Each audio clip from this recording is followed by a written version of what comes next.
Praise the Lord. Thank you very much for all these beautiful testimonies. So now we move forward. Faith, what God has given to Abraham. We got beautiful connection today. That faith is handed over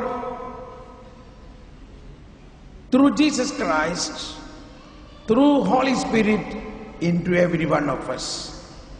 Now, do you believe?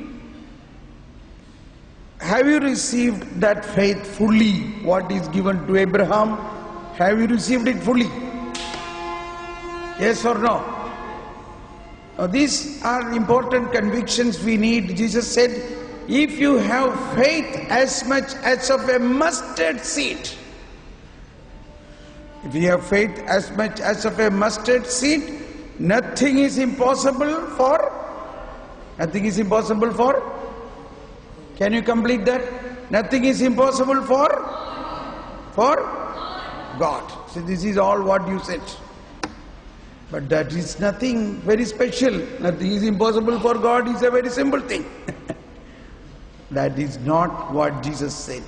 See how, I am sorry to say, how poor is our Bible knowledge. We think not so great like what Jesus used to think. We normally think nothing is impossible for God. But what Jesus said, if you have faith, nothing is impossible for you. Can you believe this? Jesus said nothing is impossible for you, us. Is it written like that in the Bible? You know where it is written? Do somebody remember where it is written? 1, 2, 3, 4, 5, 6, 7, 8, 9, 10. Time is over.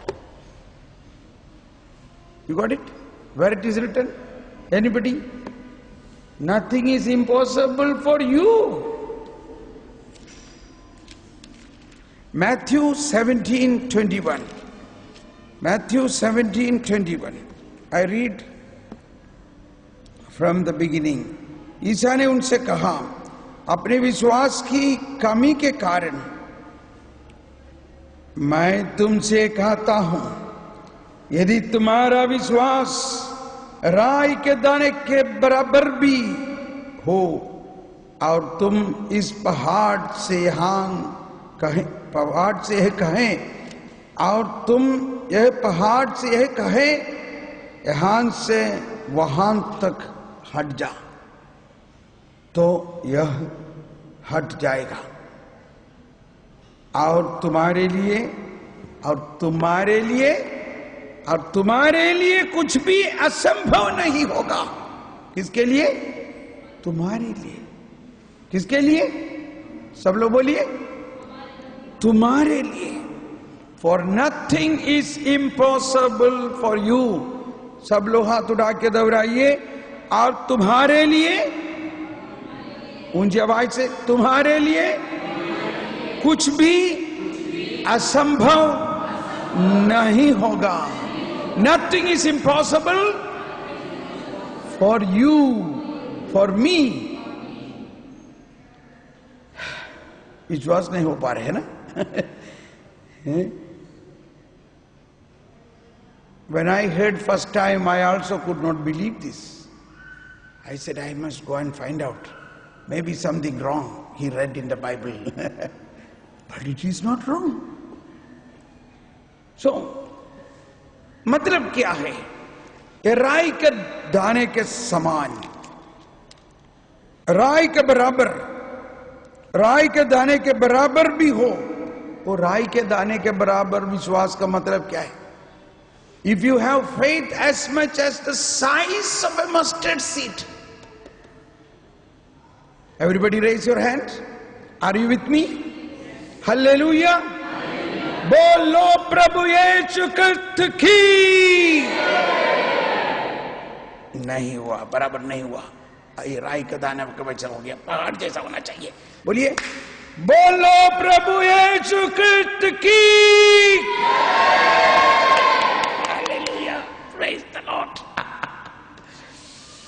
You love this expression of जय बोलना?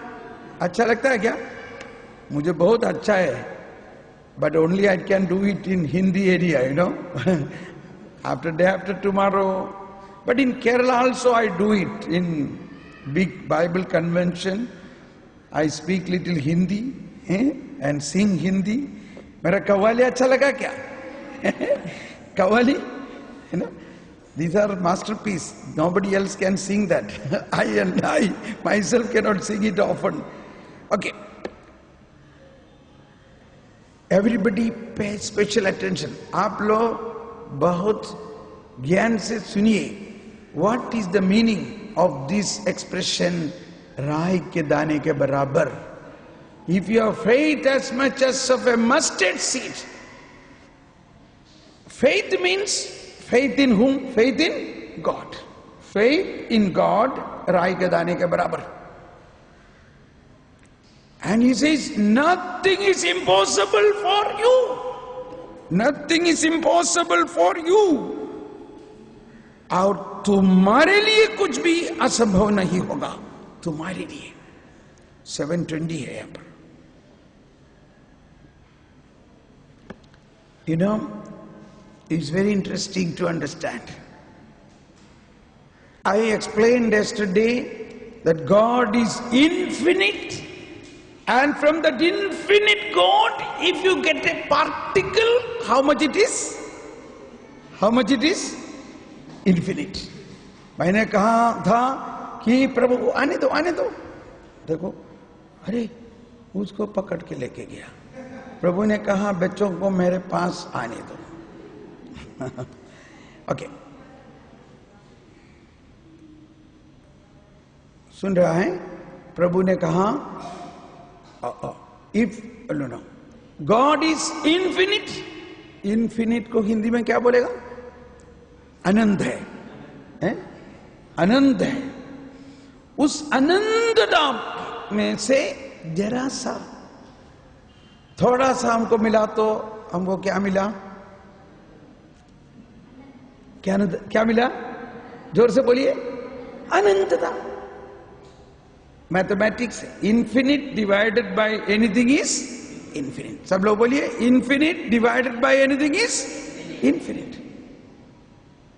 Suppose father in the Eucharist host, a big host he consecrated. Father ji ने नहीं उसको आने दो दादाजी. Let him come. Leave him. बच्चों को उतराने दो. Don't worry. He wants to start preaching. Look here. See, he is worshipping the Lord. Look at that. Look him. Okay. Father एक बड़ा host consecrate किया. And then he broke it and made pieces and gave to us. So how much he has given? He gave a portion of Jesus or full Jesus? He gave a portion of Jesus or full Jesus? Tell me. And when he was in the distribution for Holy Communion, people were coming, and then finally there were only one small piece of host, and there are many people. So what he do? He will break it. He will again break it. And when he again break it, then came another 2-3 people for Holy Communion. He has no other host. Then what he will do? He will again break it. Eventually, these persons received only राई के दाने के बराबर. कितना मिला? Only आखिर में जो उनको तोड़ कर होस्टी को तोड़ कर थोड़ा सा मिला, एक राई के दाने के बराबर मिला. तो आप क्या विश्वास करता है अभी? ये राई के दाने के बराबर में क्या है? कौन है? अनंत जीवन प्रभु उसमें उपस्थित है क्या? बोलिए. यही इसका मतलब है। अगर आपका विश्वास एक राई के दाने का बराबर है, मतलब क्या है?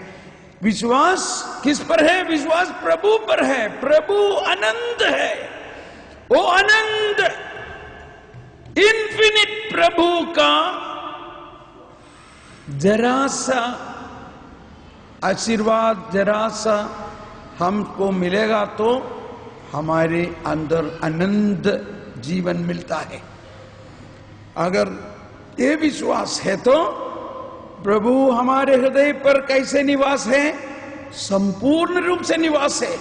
प्रभु पूर्णता रूप से हमारे अंदर निवास है। विश्वास है क्या? ये विश्वास है क्या?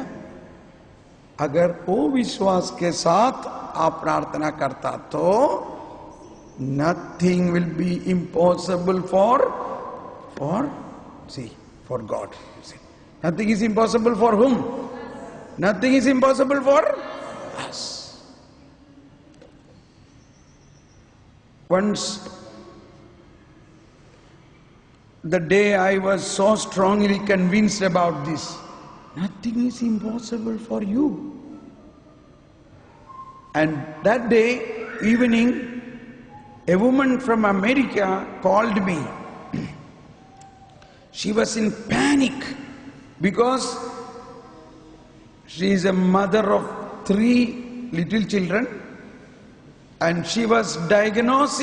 Suddenly she fell down and taken to hospital, and the doctor is diagnosed and found out there is a tumor like a lemon size of a tumor inside her head, and there is a need of an emergency operation. Hearing this, she became more upset and crying and not understanding what to do.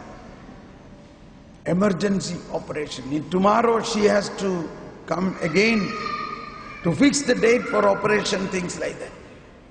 So she called all the people probably. So she called, somehow she got the telephone number, etc. from me and telephoned me. I said, this is a good chance to apply this faith. Okay? What is that Jesus said? Jesus said, if you, कहाँ गया? 17.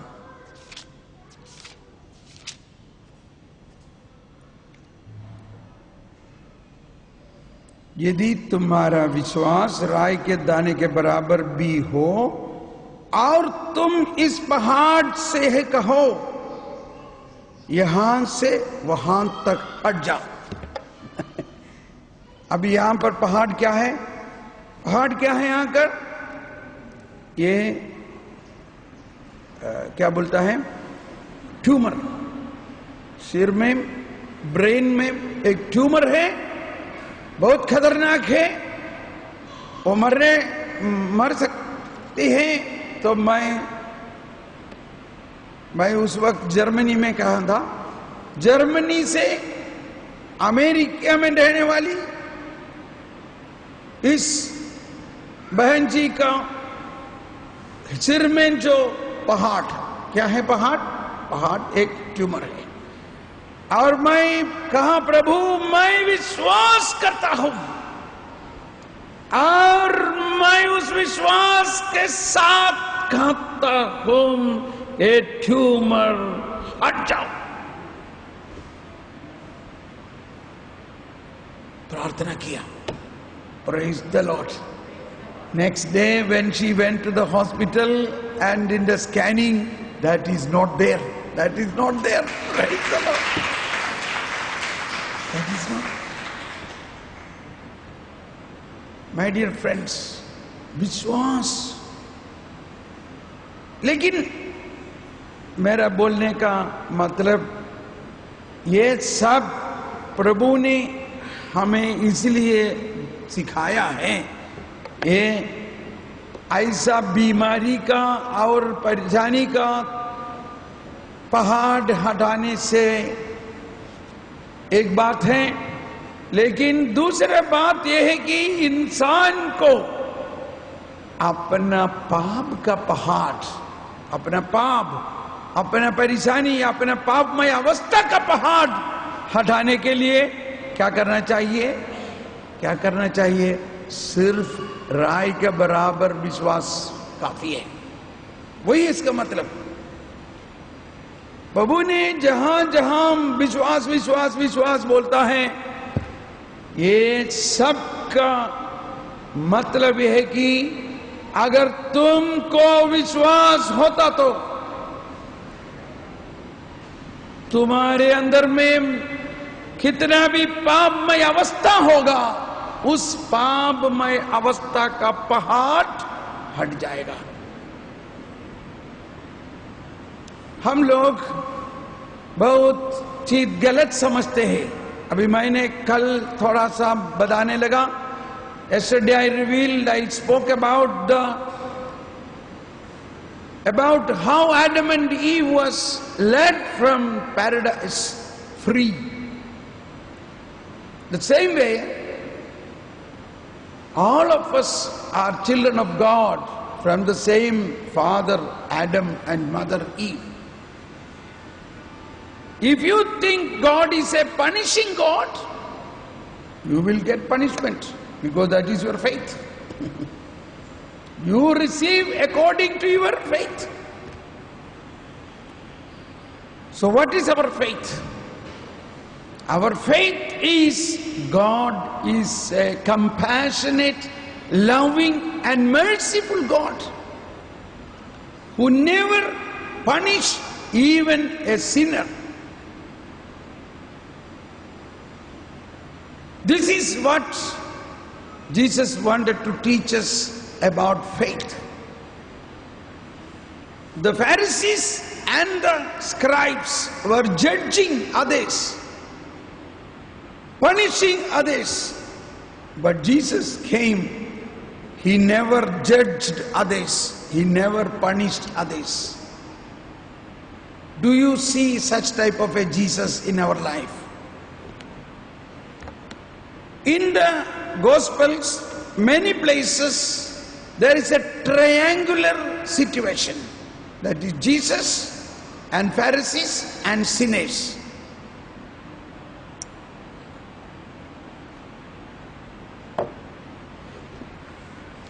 Wherever Jesus has joined, there comes the Pharisees and sinners. Tax collectors, prostitutes and so many sinners. These sinners are even kissing Jesus, touching Jesus. Jesus has no problem with them, because look here everybody, are you with me? Raise your hands. Sinners have no problem with Jesus, and Jesus has no problem with sinners, because Jesus loves the sinners. Say everybody, Jesus loves the sinners. Are you a sinner?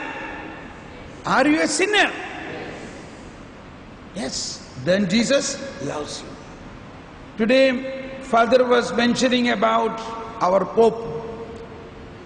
The Pope made it so many versatile, beautiful examples and points. Pope said, I am a big sinner. No, Holy Father generally say like that, because Holy Father is, name itself is Holy Father. Holy Father is Holy Father. But Pope Francis said, I am a sinner. I am a sinner.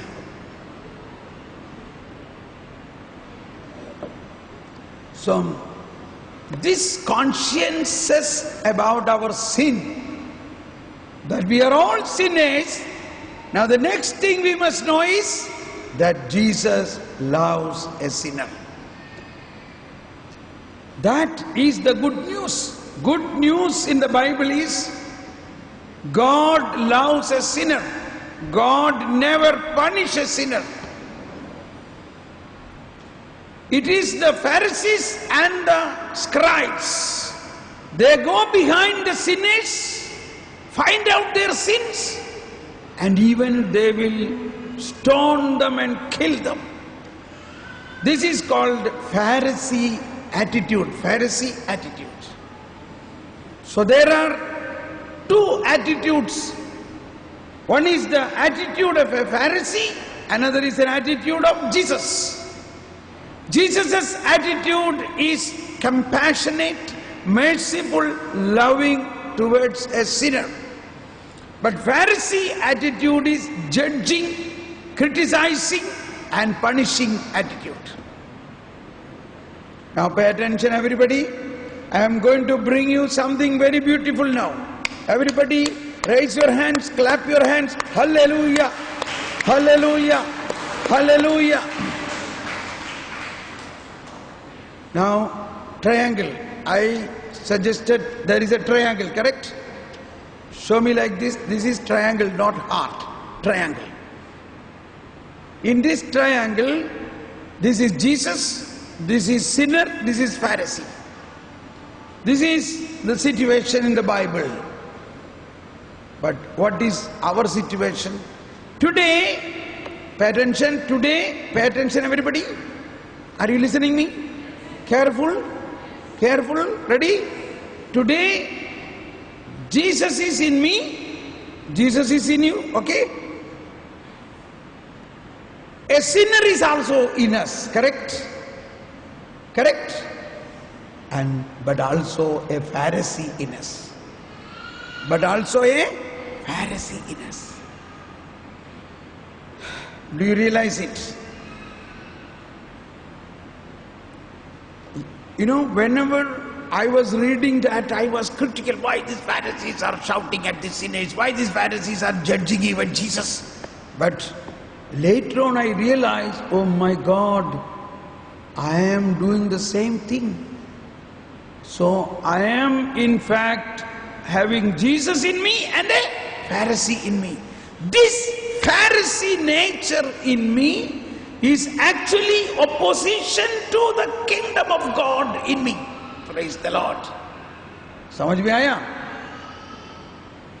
यही बात पर प्रभु ने कहा, हमारे जीवन में प्रभु यीशु है, उस पापी मनुष्य है और जो फारसी है।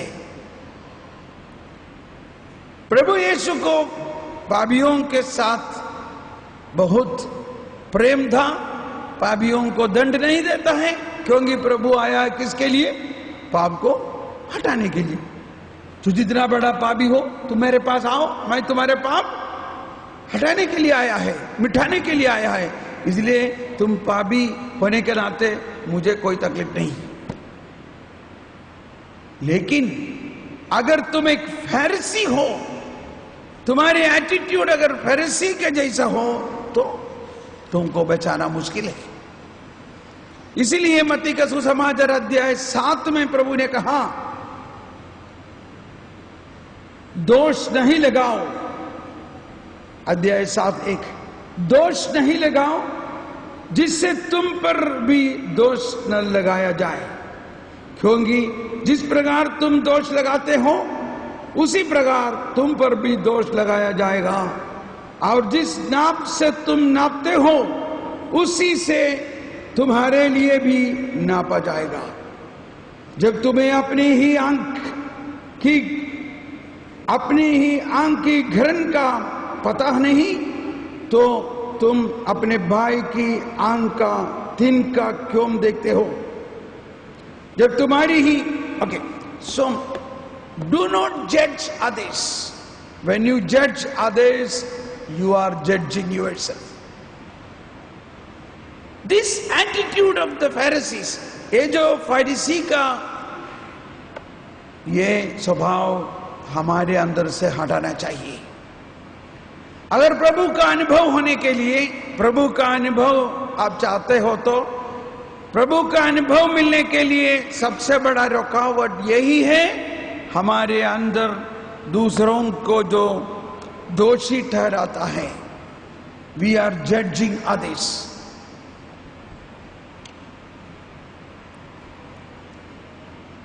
प्यारे भाइयों, प्रभु ने एक जगह पर यह बताया, यूहन्ना का सुसमाचार में अध्याय 8 में, कुछ फरीसियों ने एक स्त्री को जो पापिनी, मैं देख और जैतून पहाड़ गए, वे बड़े सवेरे फिर मंदिर आए, सारी जनता उनके पास इकट्ठ हो गई थी और वे बैठकर लोगों को शिक्षा दे रहे थे। उस समय शास्त्रियों और फरीसी व्यभिचार में पकड़ी गई एक स्त्री को ले आए और उसे बीच में खड़ा कर उन्होंने ईसा से कहा, गुरुवर, यह स्त्री व्यभिचार करते हुए पकड़ी गई है। देखो, व्यभिचार करते हुए सिर्फ स्त्री को क्यों पकड़ा है ना? व्यभिचार करते हुए पकड़ी गई तो 2 आदमी होना चाहिए ना, है ना? ये भी शास्त्री और फरीसियों का एक तकलीफ है। वो लोग सिर्फ स्त्री को ऊपर ही मैं बोलने वाला था, स्त्री को ऊपर ही नजर रखता है। मतलब बोलने का मतलब है स्त्रियों को उन लोग बहुत नीचे समझता है और आत्मियों को बहुत ऊपर समझता है। आत्मी जो भी पाप करेगा तो उसको छोड़ता है। स्त्री को पकड़ा, व्यभिचार करते हुए पकड़ा, मतलब उसमें 2 व्यक्ति है, एक स्त्री एक पुरुष है, लेकिन पुरुष को नहीं पकड़ा। यह भी एक फरीसियों का आदत है। प्रभु के पास स्त्री को ले आकर बड़ा बड़ा पत्थर हाथ पर लेके इन लोगों ने आया और बोला, गुरुवर देखो, हमारे नियम के अनुसार इनको पत्थर से मार डालना चाहिए। ये हकीकत है, ये कहानी नहीं, समझ में है ना? एक दृष्टांत नहीं, ये सच्ची घटना जो हुआ है। आप लोग यहां पर नहीं है क्या? आप मुझे देखिए, मेरे साथ है ना? क्योंकि ये बहुत, इट्स वेरी इंपॉर्टेंट, ये बहुत अनोखी एक घटना सिर्फ यूहन्ना का सुसमाचार में है, दूसरा जगह पर नहीं। और इससे हम लोग बहुत चीज सीखना है, इसलिए ध्यान से सुनो।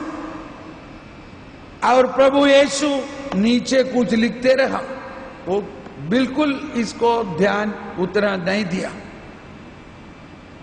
प्रभु उन लोगों जो बोला है उसको सुना है उसके, लेकिन प्रभु उनको दंड देने के लिए इच्छा नहीं किया। फिर वो लोग बोलने लगा, देखो अब सुनते नहीं है क्या?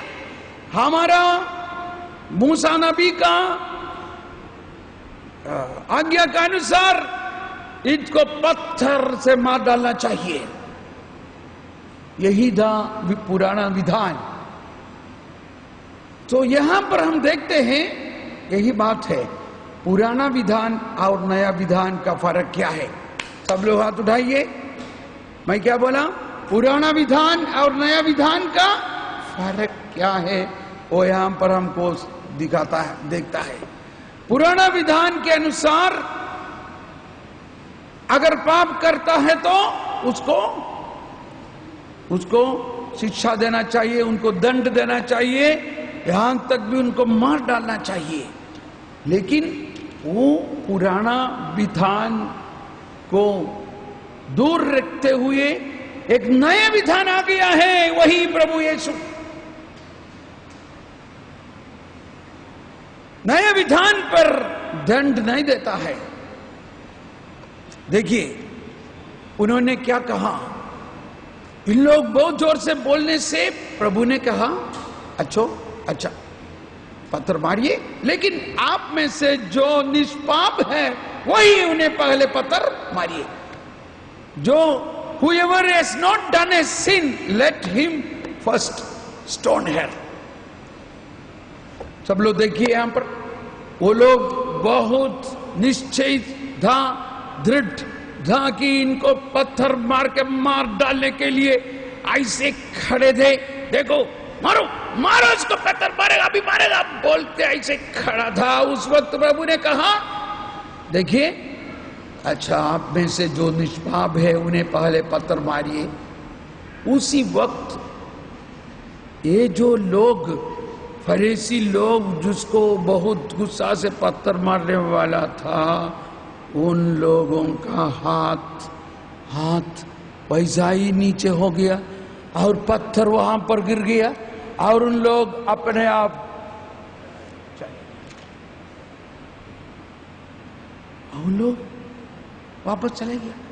देखिए, ये एक बहुत बड़ा चमत्कारी का बात है। हम लोग बाइबल में बहुत चमत्कार देखता है, लेकिन यहां पर क्या चमत्कारी हुआ है? यहां का चमत्कार यही है कि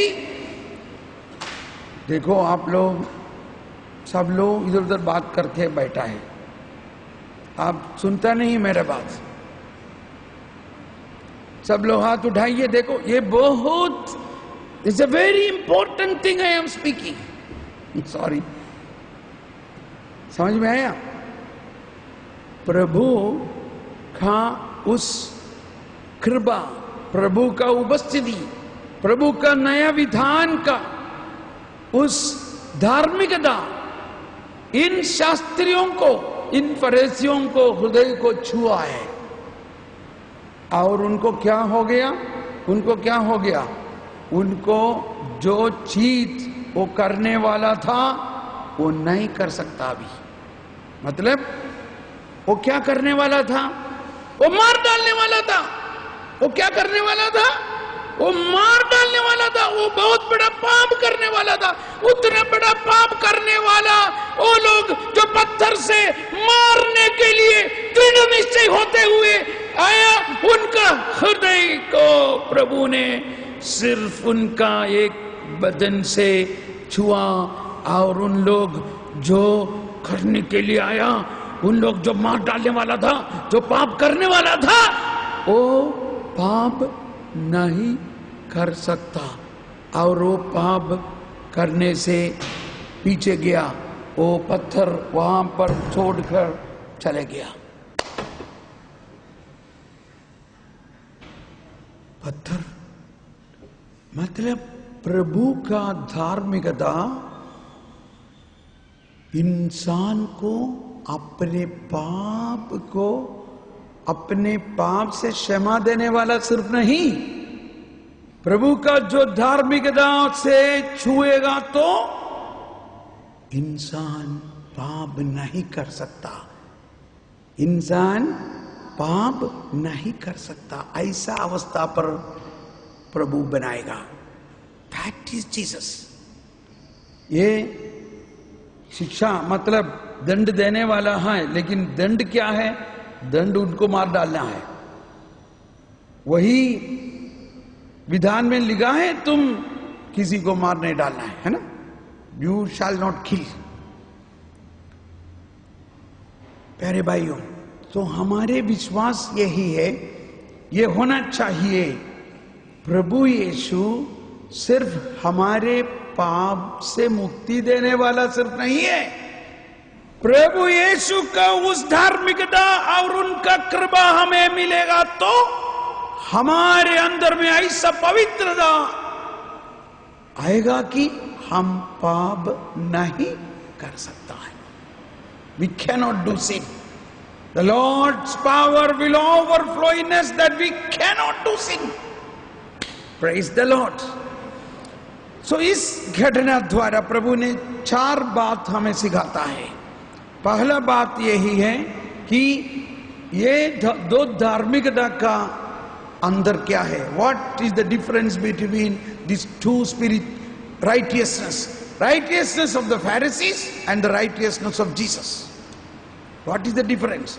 Righteousness of the Pharisees, फरीसियों का धार्मिकता, जो पाप करता है उसको ढूंढो, उसके पीछे दौड़ाओ, उसको पत्थर मार के सजा दो।